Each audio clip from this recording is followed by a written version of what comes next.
né? Cleia, a Vânia não entrou ainda.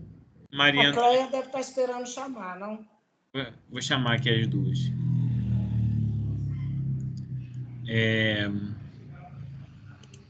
Tá bom. Eu comecei a gravar enquanto tá chamando elas. Aí, Vânia entrou. Boa noite, Vânia. Oiê. Tudo bem? Tudo bem, você? Oi, Vânia. Tudo bem, graças a Deus. Tudo bem. Boa noite. Cláudia aqui, Bem. Lucília, Walter.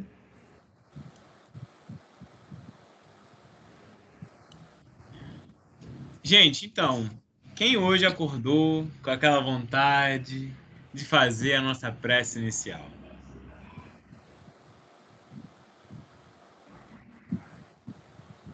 Então, Sem vamos brigar. lá, vamos fazer a prece. Então é contigo, Lucília.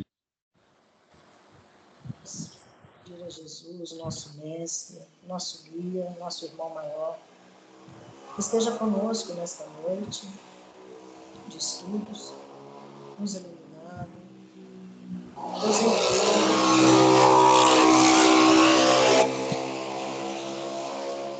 para que possamos fazer, né, ter um bom proveito desse estudo. Pedimos a presença dos nossos amigos espirituais, que estão sempre conosco nesta noite. Pedimos bênçãos para todos nós e para aqueles que hoje não puderam estar. Assim, eu peço a permissão para iniciar os estudos desta noite, dizendo graças a Deus. Assim Nossa, seja, tá Lucília. barulhada essa hora, passam as motos barulhentas. Eu te entendo. Eu moro aqui perto também da rodoviária, o tempo todo esse barulho. Essa hora, então, nossa. Gente, então, novamente, boa noite, né, a todos e todas. Boa noite. Hoje, a gente vai falar sobre o módulo 4, que são as comunidades no plano extrafísico. A gente já viu em outro estudo bem anterior, lá atrás, né, para quem participou, o Walter e a Cláudia acho que não estavam presentes nessa época ainda, né? Não lembro se Cléia, acho que Cléia já estava, que era sobre os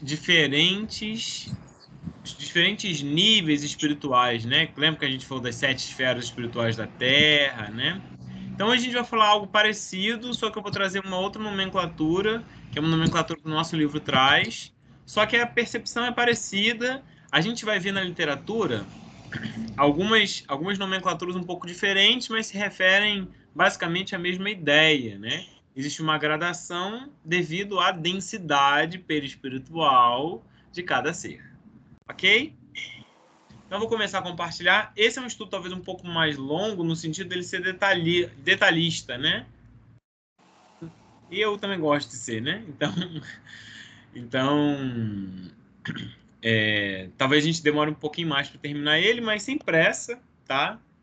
Mas eu vou estar falando, talvez seja algumas informações novas para alguns, ou não, mas de qualquer jeito, fiquem à vontade, a percepção é sempre igual, tá?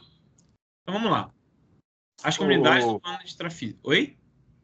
Só cortando, desculpa. Guilherme, eu vou ter que... 8h30, eu vou ter que sair, tá? Tá bom, tranquilo. O estudo vai ficar gravado se você assistir depois, Walter. Beleza. Tá bom? Mas a gente termina o estudo por aí. Hoje eu comecei atrasado. O de hoje é 8h30, mais ou menos, que a gente termina. Show? Vamos lá. Show. Então, vamos falar das características gerais das comunidades espirituais. A gente sabe que desde que o mundo é mundo, a gente se preocupa com a nossa ideia do além-túmulo. Isso é muito natural. Seja qual for a importância que a gente dê para a vida presente, a gente não deixa de considerar que essa vida é curta, por mais longa que possa parecer, mas essa vida é curta. Ela é precária, ela é efêmera. A gente sabe o quanto ela é rara, né? Como diz o Lenine, né, na canção dele, a vida é tão rara. E de fato ela é precária. Você precisa de condições muito específicas para que a vida aconteça, né? Você não sabe, qualquer hora você pode desencarnar. Eu posso terminar esse estudo e desencarnar, ou nem conseguir terminar esse estudo. E a pergunta é, o que vai ser de mim? O que vai ser de você? O que será de nós após esse instante fatal? E se eu disser que não existe nada, se a gente ficar com essa ideia de nada, isso parece que é contrário à razão, né? Porque, poxa, você viveu tanto, você conheceu tantas pessoas, se aprimorou, angariou conhecimento e tudo isso para nada. Como assim, né?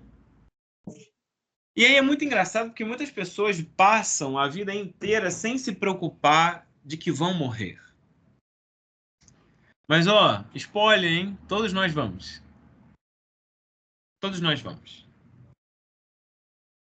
E além de todos nós morrermos, é preciso que a gente reflita sobre aquilo que vai ficar quando nós nos formos. Sobre o que a gente é ou... E, infelizmente, a gente deixa para fazer isso às vezes muito tarde. Quando uma doença vem, quando a situação está bem complicada, a gente para pensar o que a gente fez da vida. E essa não deveria ser uma preocupação só para depois. Deveria ser um pensamento de agora. O que eu tenho feito da minha vida? Se eu partir amanhã, partirei com mais remorsos ou com mais gratidões? Partirei com mais luz ou mais trevas? Com o coração mais satisfeito ou não? São perguntas sinceras e importantes. Um dos filósofos que eu gosto bastante, que é o Michel de Montaigne, ele dizia que aprender a viver é aprender a morrer. E vice-versa.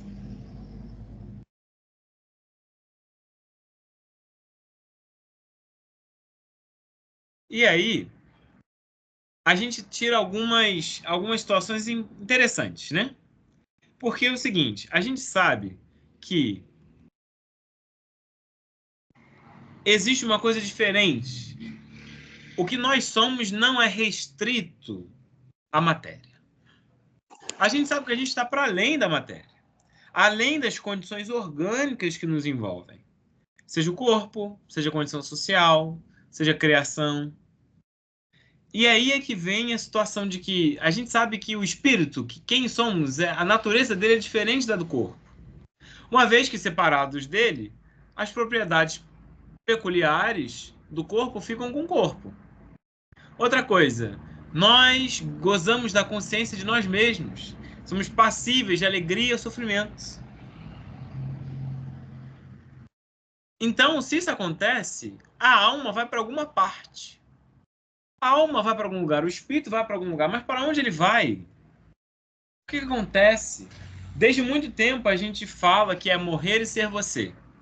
Quando nós desencarnamos, não encontramos no plano espiritual nada além de nós mesmos.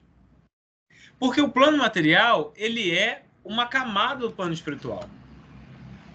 Então, morrer é continuar sendo você. Nada além disso.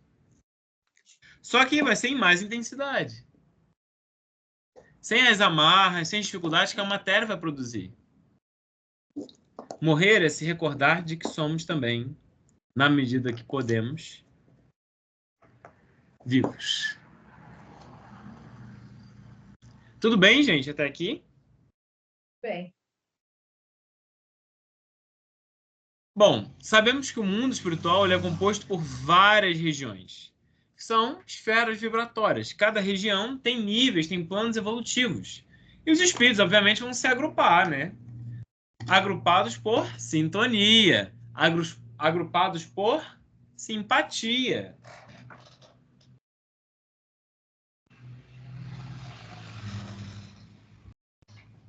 Podem ser regiões de pequeno, de médio, de grande porte. Assim como tem na Terra, né? A gente tem bairros, tem cidades, tem megalópolis, tem capitais, por aí vai. A gente sabe, que também nos é informado, que as comunidades espirituais do plano extrafísico são constituídas por espíritos que apresentam semelhanças de aptidões e gostos. Falamos sobre isso, né? Que nós somos unidos pelos nossos gostos, mas também pelas nossas faltas. E que unem os espíritos de diferentes ordens conforme o grau de perfeição, é claro. Que está atrelada à ideia de moralidade, que está atrelada à ideia de gostos, que está atrelada à ideia de conhecimento, que está atrelada à percepção da existência de cada um. Assim, a sociedade ela é organizada conforme é organizada a moralidade, o conhecimento dos habitantes.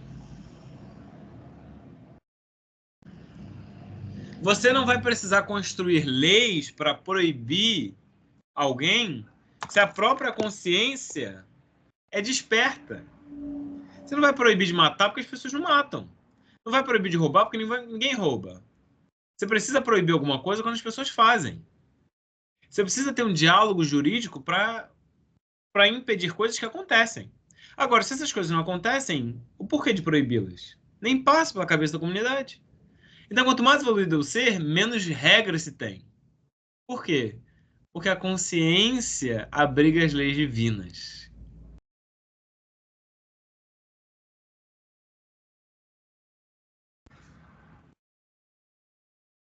E essas leis divinas entendem que a autoridade não é por voto, não é por dinheiro, não é por poder, é por superioridade. Pela questão moral. Nos espíritos superiores, essa ascendência é natural. Porque os superiores são as pessoas que são boas, que dão respeito, que respeitam, que amam, que conhecem. A gente reconhece alguém como superior nesse sentido. Não é igual aqui na Terra, que às vezes os seus superiores da Terra são pessoas que não são exemplos de moralidade, de conhecimento. No plano espiritual não é assim. Na lei da vida não é assim. Tudo bem até aqui? Sim. Vocês não estão falando nada, eu estou seguindo, hein? Tudo bem, Guilherme. Tudo bem. Então tá bom. Qualquer coisa vocês me interrompam. Bom, como eu falei, entre os espíritos inferiores a gente não consegue observar isso, né? Os espíritos inferiores, pelo contrário, o mais malandrinho, o mais esperto é que vai tentar impor sua vontade, vai subjugar o outro, né? Vai ignorar a lei divina e vai usar, inclusive, a escravidão. Vai usar um autoritarismo. Para quê? Para que desapareça progresso. Essa é a ideia. Com o tempo, com a evolução, a escravidão vai desaparecer. O progresso vai fazer desaparecer tudo aquilo que entrava. A escravidão, as leis injustas, a violência e por aí vai. Quando a gente fala de comunidades espirituais, a gente fala de vários tipos, né? Comunidades superiores, umbral, comunidades de dor e sofrimento. E para a gente falar das comunidades de dor e sofrimento, a gente fala de dois grupos distintos de espíritos. O primeiro que são os grupos sofredores, que ainda não se deram conta da situação em que se encontram. Tem uma relativa inferioridade moral. Então, ainda nas expressões fisionômicas, nos gestos, nas palavras. Então, eles habitam regiões que a gente chama de sombras ou abismais. Então, a pessoa que própria se causou aquele sofrimento, mas não se dá conta ainda que está sofrendo. De que está desencarnada às vezes. Porém, tem outro que são os portadores de diferentes viciações, mas não são tão superlativas quanto os anteriores. Esses são aqueles que são alguns viciados ou alguns suicidas indiretos, né, que formam um vasto e heterogêneo grupo que compõe as comunidades do umbral. Então, quanto mais sofredor você é, mais você abaixa sua vibração. Sofredor nesse sentido, né? Claro, porque a sua mentalidade cria esse ambiente. Então, mais pesado você se torna, maior a sua densidade, mais abaixo você fica. Enquanto que, em termos de viciação, você vai ficar por volta da região do umbral, das regiões umbralinas. Próximo ali, né? E como é que a gente caracteriza essas comunidades espirituais? Em geral, um predomínio de paixões inferiores, tem ações maldosas, tem brigas, tem intrigas, tem desarmonias, tem perturbações, ociosidade e preguiça, no sentido de que as pessoas, né, esses espíritos inferiores moralmente, mas superiores intelectualmente, utilizam a subjugação, né, eles escravizam outros espíritos, eles induzem, eles hipnotizam para que haja, inclusive, processos obsessivos. Outra coisa, os obsessores dominadores mantêm controle mental sobre aqueles que subjugam. Então, de novo, que eu acabei de falar, hipnose, chantagem emocional. Outra característica é que a comunicação é por palavras articuladas, como no plano físico. Claro, porque ainda se acha encarnado. Então vai achar que precisa falar. Vai achar que precisa falar. Precisa movimentar o ar. E não é assim, né? Guilherme, Oi. tira uma dúvida. Eu ouvi dizer que todos nós, quando desencarnarmos, passaremos pelo umbral. Que Não, todos não. Depende da evolução. Da evolução de cada um, né? Exatamente. É porque eu ouvi dizer que, tipo assim, que todo mundo que está encarnado ainda na Terra é prova expiação, nível de evolução. Sua maioria é. Sua maioria somos, melhor dizendo. Isso. Mas existem aqueles que estão encarnados entre nós que não são assim. Mas em sua maioria, sim, todos nós temos costurado, né, esse tipo de percepção, esse tipo de sintonia. Que aí, claro assim, que depende da gente, né? Eu ouvi dizer isso, que todos iriam passar primeiro pelo umbral, alguns vão ficar um tempo maior, outros rapidinho, só dá uma passadinha e já vai para outro lugar melhor, digamos assim. É muito relativo, né? A gente até falar assim, vai passar, porque é muito relativo, a gente não sabe o que a pessoa vai fazer durante a vida dela. Pode ser que ela desperte e não precise passar. Ela não criou essa condição para ela. Então não vai passar pelo umbral. Sim. Porque eu fico pensando que aqui, que na Terra não tem... A gente não é tão evoluído quanto a gente gostaria ou pensa que é, né? Sim. Né? Tipo, o fato de a gente contar uma mentirinha uma vez ou outra, né? Falou mal do vizinho. Isso aí já são coisas que mostram que a gente ainda está muito atrasado, né?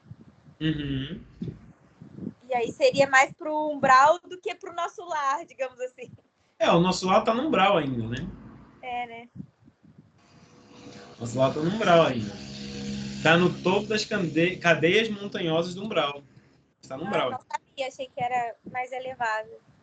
Não. Existem colônias mais elevadas que o nosso lar. Claro que se for comparar o nosso lar com o umbral, né? Mas assim, existem colônias mais elevadas que o nosso lar. Mas o nosso lar tá no umbral. Entendi. Mas essa questão de passar é muito relativo, né? Pode ser que hoje, se você desencarnasse hoje, você provavelmente passaria. Mas se daqui for há 20 anos, você é uma pessoa totalmente diferente. Pode ser que você desencarnar daqui a 20 anos, isso não aconteça. Depende da gente, né? E aí é que tá o problema, porque depende da gente. Ou a solução, né? Gui, Oi. então, deixa eu te perguntar, no slide anterior, que você falou dos viciados, né? Que tem dois tipos, né? O segundo tipo, que é diferentes viciações, né? A gente falando sobre os que estão encarnados, tem também relação direta, né? As pessoas que bebem muito, estão dentro desse grupo aí, né? Sim, sim. Tá. E, assim, a gente fazendo um trabalho com essas pessoas, né? A gente tentando ajudá-las de alguma forma, quer dizer, sutilmente, porque nem sempre elas aceitam, né? É muito difícil, às vezes são bem radicais. A gente consegue amenizar essa situação deles? Sim. Conseguimos. Show. Essa dúvida que eu queria tirar. Obrigada. Conseguimos. O amor é que cobra a multidão de pecados, né? Com certeza. Eu tenho feito um trabalho, é um exemplo, eu tenho feito um trabalho grande com o primo, mas eu acho que está surtindo efeito. Mas é muito lento. Muito lento. Que bom. É muito feliz. difícil. Parabéns É pela muito iniciativa. difícil, né? Uhum. É muito difícil. Mas eu acho que está começando a surtir efeito. Porque não é uma bebida assim de rebeldia, é uma bebida de sofrimento, tá? De revolta. Não é rebeldia, não é a pessoa que, vou beber por beber, não. É uma bebida de sofrimento. Então, isso É um trabalho muito complicado. Muito complicado. De vez em quando eu coloco alguns exemplos dele dentro do que a gente está estudando, mas agora foi bem direto. Bem direto mesmo. Enfim. Mas eu acho, ontem eu tive boas notícias com relação a isso. Então,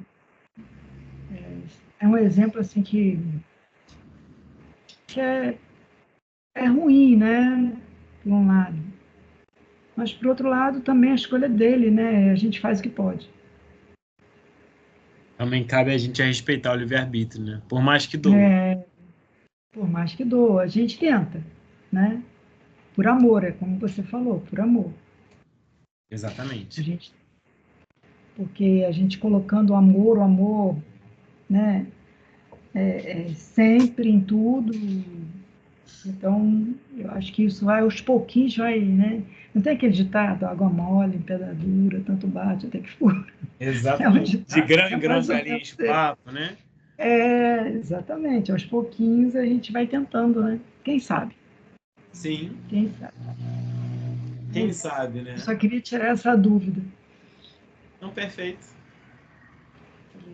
Beijo. Outra coisa também é a volitação restrita, né? Quase inexistente. Geralmente as pessoas, como é muito mais pesado, né? O deslocamento é perna e pé, né? É se arrastar. Nem perna e pé direito, tem gente que se arrasta mesmo. E claro, eles não têm condições de acessar regiões mais elevadas, devido às condições vibratórias que são limitadas deles. Não conseguem elevar a vibração, então não diminuem a densidade. Então eles estão presos ali, né? Não é porque está preso porque alguém prendeu. Eles próprios não conseguem, né? Como se tivesse uma âncora amarrada no pé. E é difícil subir para a superfície.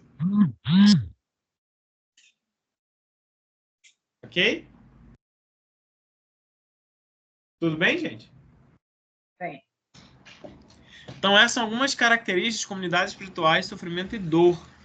Tá bom? Alguma coisa? Não, tranquilo.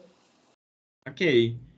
Para Vânia, para Lucília, para Cléia, eu imagino que isso seja um pouco repetitivo nesse sentido, né? Que a gente já tinha visto um pouco, né? Não sei se para Cláudia, para o Walter, isso Mas é sempre bom ver de novo, né, Guilherme? Sim, com toda certeza. Inclusive, esse tema está voltando bastante. Eu não entendi ainda que sinal que estão tentando me dar. Esse tema está voltando tanto que eu já falei dele no outro EAD, né, lá do André Luiz, já falei dele um pouco aqui, estou falando de novo. E aí eu recebi um convite para falar sobre isso num vídeo, né, gravar o vídeo e mandar. Então, assim, esse tema está se repetindo bastante. Não sei que a espiritualidade quer me dizer disso, não. Não é por acaso. Né? Mas é um tema muito profundo, né? É um assunto interessante. Não, é por acaso, Cléia, exatamente. Não sei se eu estou prestes a desencarnar, não sei. Não, é porque isso aí é muito importante. A gente tem que saber muito bem isso aí. Sim. Mas é muito profundo. A gente vai trazendo, né? É o que a gente faz também no IAD, né? A gente vai trazendo para o nosso dia a dia, né? Exatamente. A gente vai trazendo para as experiências que a gente está passando, que a gente passa e que surgem, né? Então é muito profundo, é muito profundo. Sim, sim. E é claro que a vegetação do local, a atmosfera do local, vai ser condizente com os miasmas pestilenciais do pensamento, né? Gente, o plano externo, né? Aquilo que é externo é reflexo do que é interno. Não tem como. O plano espiritual é isso. Então, se a sua cabeça está enevoada, está sombria, se os objetos são estranhos, as coisas são sem viço, sem vida, são ásperos, são áridos, é claro que é isso que vai ser refletido. A nossa alma carrega paisagens interiores. Quando a gente desencarna, a gente plasma essas paisagens. Não vai haver harmonia para quem só constrói catástrofe. Não vai. Assim como não vai haver catástrofe para quem só constrói harmonia. E aí é muito simbólico, né? A ideia de caverna, de gruta, de abismo, de pântano, isso é sofrimento. Caverna está se escondendo, Gruta você está omitindo, abismo você está não vendo o fim, né? O pântano você está ali com aquela percepção grudenta, gosmenta, preso. Olha só, né? Isso tudo é muito simbólico. Então, quando a gente vai ver, por exemplo, no Inferno de Dante, né, quando Dante vai descrever as regiões, a gente vê essas descrições todas. Claro que é um simbolismo, né, um reflexo do tipo de pensamento. Quando Jesus fala lá, e haverá pranto e ranger de dentes, é um simbolismo para representar esse sofrimento, né? Eu tenho uma outra pergunta. Quando a gente Claro. encarna, a gente já viu assim, em filme, em livro, mostra que, tipo assim, tem uma equipe para o nosso desencarne, né? Que vai, digamos assim, guiar o nosso espírito para onde a gente deve ir. Quando a pessoa vai para essas áreas de sofrimento e dor, também tem essa equipe que na hora do desencarne está lá pronta para te levar para esse lugar? Então, ou não? Não é a equipe que leva a gente para esse lugar. A equipe faz a gente desencarnar, que é para romper os laços. Depois que se romperam os laços, dependendo do nosso mérito, a gente pode ser recebido por outras pessoas, não é essa mesma equipe. Às vezes até pode ser, mas assim, é mais raro. Mas a gente pode ser recebido por outras pessoas para nos ajudarem a ir para uma colônia, ir para algum outro lugar. Mas para as regiões inferiores, não é uma equipe espiritual que leva a gente. É a gente que, ao desencarnar, depois que são retirados os laços, a gente já se encontra lá. É porque eu fiquei pensando assim, a gente vê muito falar sobre espíritos que ficam vagando aqui no plano terrestre. Eu fico pensando, provavelmente eles devem ter ido para uma colônia dessa, viu que o negócio lá é ruim, e prefere ficar por aqui mesmo do que ficar lá. Não, entendeu? mas isso também... também, mas assim, isso é mais raro. Geralmente o que acontece, espíritos que vagueiam, são espíritos que nem sabem que desencarnaram. Nem chegaram a ir para essa zona, digamos assim. Não, às vezes assim, não tem um sofrimento nesse sentido, né, de ser uma pessoa viciada, não ser nada disso, mas em compensação uma pessoa que é muito alheia à vida, né, então eu nem percebi, viveu tanto no automático, que aí quando desencarna não percebeu que desencarnou, e aí fica vagando. Ou tá muito apegado a dinheiro, a bens materiais, aí desencarna e continua na casa. Mas não E teria acha essa que é dela. opção, então, da pessoa ir para uma zona de sofrimento, ver que lá tá ruim, mas ela não pode ir para uma coisa melhor voltar para a Terra, digamos assim. Também tem isso, também tem isso. Isso seria possível, ela poderia escolher, digamos assim. Depende. Depende muito do espírito. Porque a pessoa que pode, entre aspas, escolher, significa que ela já está num nível um pouco superior a esse tipo de zona de sofrimento e dor. Ela poderia ficar lá para ser alguém para até prejudicar às vezes. Mas ela fala, não quero ficar vendo aquilo dali, né? E aí ela fica vagando. Entendi. Ela fica vagando. E isso vai, de novo, na moralidade do ser. É sempre com a moralidade. E mesmo estando nesses planos, o espírito ainda tem oportunidade de se melhorar, evoluir e poder evoluir também. Sempre.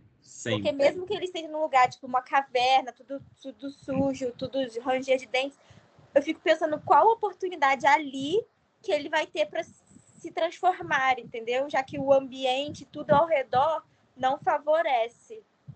Então, sempre tem oportunidade. Só dele pedir... No livro Os Mensageiros fala disso, né, da história do Otávio, que o Aniceto esperou anos para que o Otávio conseguisse pronunciar um me perdoe. E aí, quando ele conseguiu pronunciar um me perdoe, o Aniceto tirou ele daquelas regiões abismais, né? Então, às vezes, uma precezinha, né? Uma precezinha, eu falo como se não fosse nada, né? Uma prece feita de coração é suficiente para você ser retirado daquela situação. Você vê a misericórdia divina. Você pode ficar anos e anos fazendo mal. Uma prece de arrependimento, você já é retirado daquela situação. Entendi. Sincero, né? Verdadeiro. E aí você vai para uma região superior, pode ser um hospital, pode ser uma colônia. Tá bom? Sim. E aí é muito bonito, né? A gente observar essa misericórdia divina, né? Esse carinho. Eu acho isso absurdo, assim. Sim. Bom, as cidades possuem edificações bizarras, né? Tem tons berrantes, músicas exóticas, irritantes E outra coisa, exerce influência direta e contínua sobre os encarnados. É claro que estão mais próximos da gente. Completamente mais próximos da gente. Então, o tipo de influência é muito mais direta, né? Muito mais contínua. Até porque nós estamos vibratoriamente mais próximos deles do que os espíritos superiores, né? Esse é o ponto. Tá bom? Gente, Por isso eu a acho... necessidade de oração direta. Oi? Por isso a necessidade de oração contínua, de prece contínua. Exatamente. Por isso É Jesus a alertou, prece orai e vigiai. e orar e vigiar. Orai e vigiai. O que é essencial. Gente, hoje eu vou parar por aqui, tem gente que volta vai ter que sair. Mas a gente... Porque senão eu ia entrar num umbral e ia cortar na metade o umbral. Aí, para não cortar um umbral pela metade, a gente hoje para por aqui. Hoje realmente é mais curtinho, né? Mas semana que vem, acho que se Deus quiser, não vou ter que ir para Barra Mansa. E aí a gente começa e termina esse tema. Mas eu quero frisar de novo aquilo que eu sempre falo quando a gente vai falar sobre o plano espiritual. É um reflexo da nossa mentalidade. Sempre. Não só a nossa mentalidade no sentido do que a gente pensa agora, das nossas atitudes, da nossa percepção. A nossa vida, as nossas atitudes, as nossas falas é um reflexo de quem nós somos, quem nós pensamos. A boca fala daquilo que o coração está cheio, já dizia Jesus, né? Então, assim, aquilo que a gente encontra do outro lado é reflexo do nosso tipo de pensamento, do nosso tipo de atitude. É isso. Então, todas essas descrições que eu estou dando, tudo isso são formas de pensamento dos habitantes de lá. É por estarem lá que essas regiões ficam dessa forma. Entendem? Não é a região que faz a pessoa, é a pessoa quem faz a região. No plano espiritual é assim. E aqui também, né? Se o povo se unir e quiser deixar a cidade bonita, a gente consegue. Então, só que lá a gente faz com pensamento, né? Sem perceber. Você vê, as pessoas nem sabem que estão desencarnadas, às vezes, e estão lá produzindo esse tipo de pensamento, esse tipo de pensamento. Seja animal. E aí que é interessante, porque a gente vê tudo atrelado ao próprio sentimento da pessoa, né? Tanto que vai ter... Você vê, não sei se vocês chegaram a reparar, né? Seja quem lê os livros do Nosso Lar, quem viu o filme, não tem nada de fogo ou de frio, né? Que fogo arremeteria a ideia de inferno, né? O frio arremeteria a ideia de inferno para os vikings, por exemplo, né? Mas geralmente é o que? A lama, né? É um símbolo muito pesado isso, né? Não é fogo, é lama. Por que lama? Porque você está preso ali. É uma imagem do inconsciente. Gente, isso é muito interessante. É uma imagem do inconsciente. De falar pra gente o quanto a gente está ali sujo, preso, com dificuldade de se movimentar, de sair do lugar que a gente se encontra. E a gente ouve gritos, a gente vê animais terríveis que todos nós estamos criando. Mas esses animais nada mais são do que frutos nossos. O sentimento que a gente se impõe, das situações que nós fazemos. Dá pra gente perceber... o que eu quero passar para vocês é que o plano espiritual não é algo fixo, circunscrito, parado, estático. Ele é a construção permanente nossa. Estou conseguindo passar isso para vocês? Está dando para entender que é essa a percepção? Então, não é que a gente tem um lugar esperando a gente. A gente tem um tipo de pensamento e esse tipo de pensamento ele se coaduna com o pensamento de outras pessoas, só que essas outras pessoas já estão agrupadas. Já estão agrupadas. E aí eu vou até onde essas pessoas estão agrupadas, é claro, aí é a sintonia.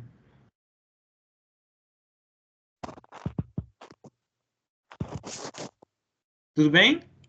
Vocês ficaram uma carinha pensativa, tá bem? Tá tudo certo? Raciocinando. Então tá bom. Então tá bom. Bom, então hoje a gente vai ficar por aqui. Semana passada, infelizmente, não pude participar, né? Eu fiz palestra no outro centro, mas eu acho que daqui para frente, se eu tiver, eu vou ter só mais uma. Então a gente vai ter nossas segundas normais, né? Sem palestra. E eu vou já passar esses slides para vocês hoje, agora, que quem quiser ir lendo e relendo, para a gente falar sobre o umbral semana que vem e falar das regiões superiores também, né? Que também é um reflexo do nosso tipo de pensamento. Mas o que eu quero frisar para vocês é que é muito importante a gente entender que é sempre reflexo do nosso pensamento. Então, não é Deus perdoando ou castigando alguém. É reflexo de como a gente se encontra, como a gente compreende a vida, como a gente lida com essas relações. É só um reflexo. Vocês entendem a grandiosidade, a profundidade, a potência disso?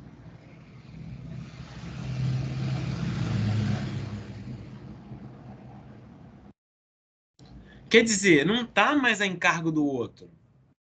Ninguém vai te colocar na balança, é a tua própria consciência quem faz isso. E aí, por isso, quanto mais a gente estuda, mais a gente sabe, e aí lembra e faz Jesus. A quem muito foi dado, muito será cobrado. Está cobrado. Claro que você sabe muito mais. Agora não tem motivo de você dizer assim, eu não sabia. Sabia. Você pode ter errado conscientemente, de falar assim, não, eu quis errar. Mas você não pode dar essa desculpa. Agora tem a capacidade também da gente analisar e se perdoar e tentar perdoar, e isso também é uma capacidade que a gente tem que ter para a gente poder seguir. Exatamente. E aí é que entra o crescimento do ser, né? Que é aí que é interessante. Porque o primeiro passo é a gente perceber essa diferença na questão das leis. O segundo é a gente se cobrar. O terceiro é a gente se perdoar. O quarto é a gente equilibrar. E é uma diferença entre a educação, que é o que nós somos convidados, para somente a instrução, né? Educar é o potencial de transformar. Instruir é a capacidade de orientar. Mas nem sempre orientação vai ser transformação. Mas toda educação é transformação. A gente falou isso, acho que tem uns 15 dias no EAD, sobre o perdão.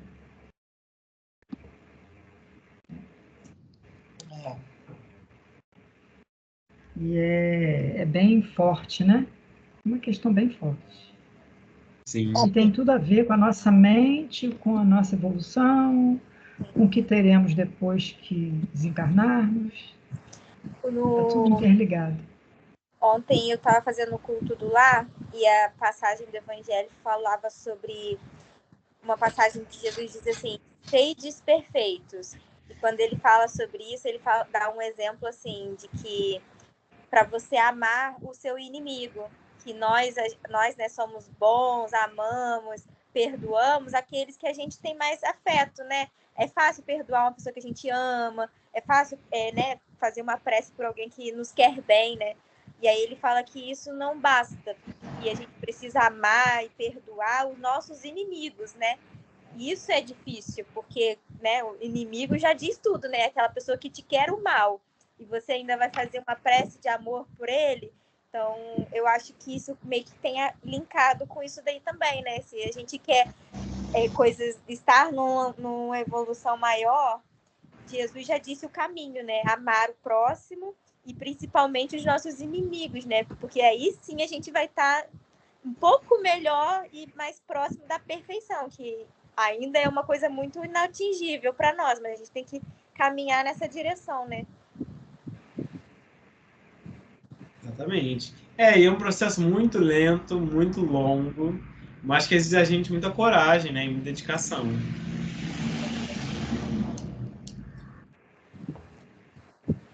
Os estudos se linkam muito, né? Eu gosto disso.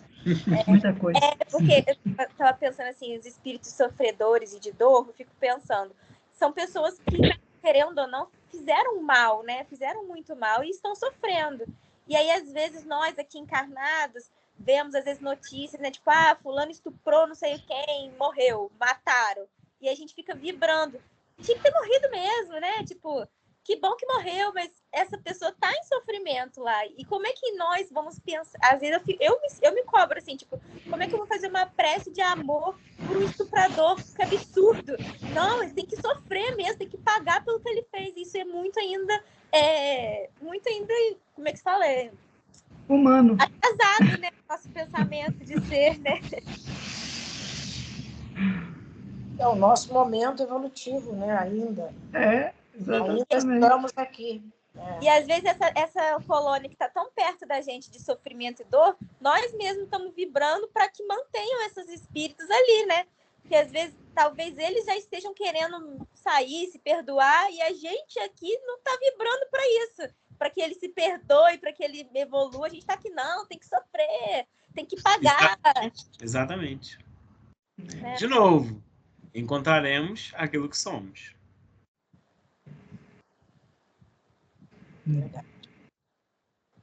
Sempre. Queridos, então é isso.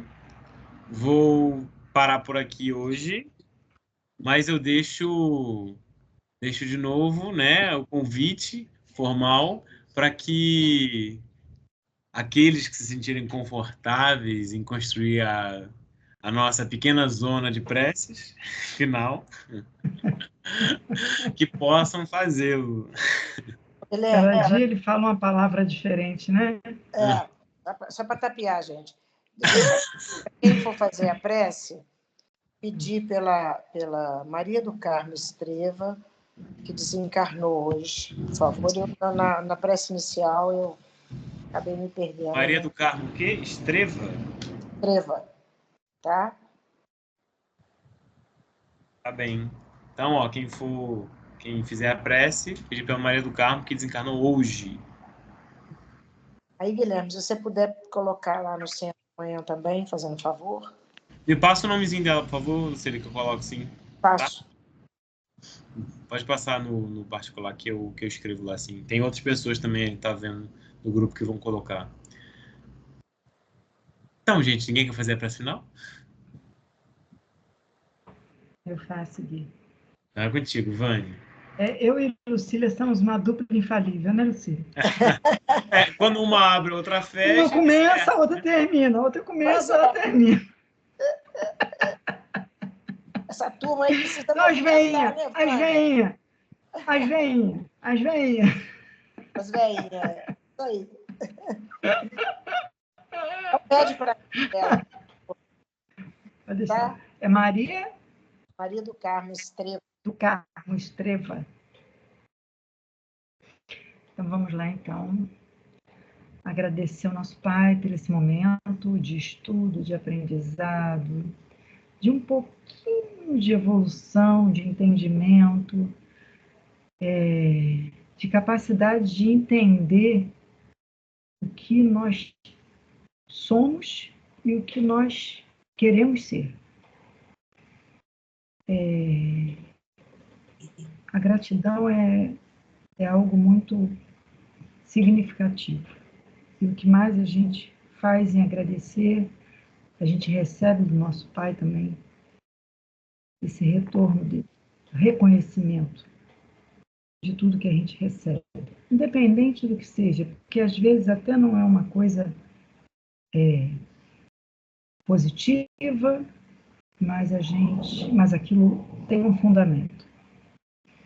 Então, obrigada, Pai, por esse momento, obrigada aos nossos mentores.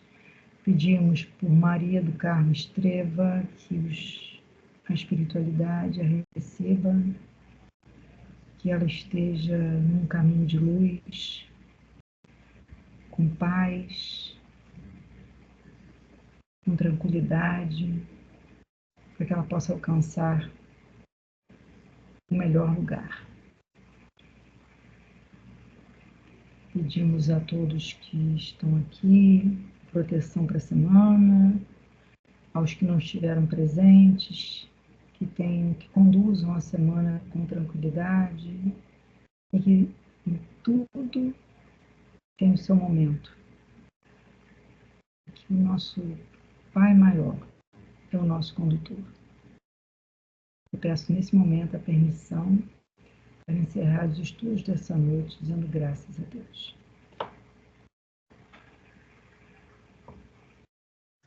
Que assim seja, Vânia. Muito obrigado.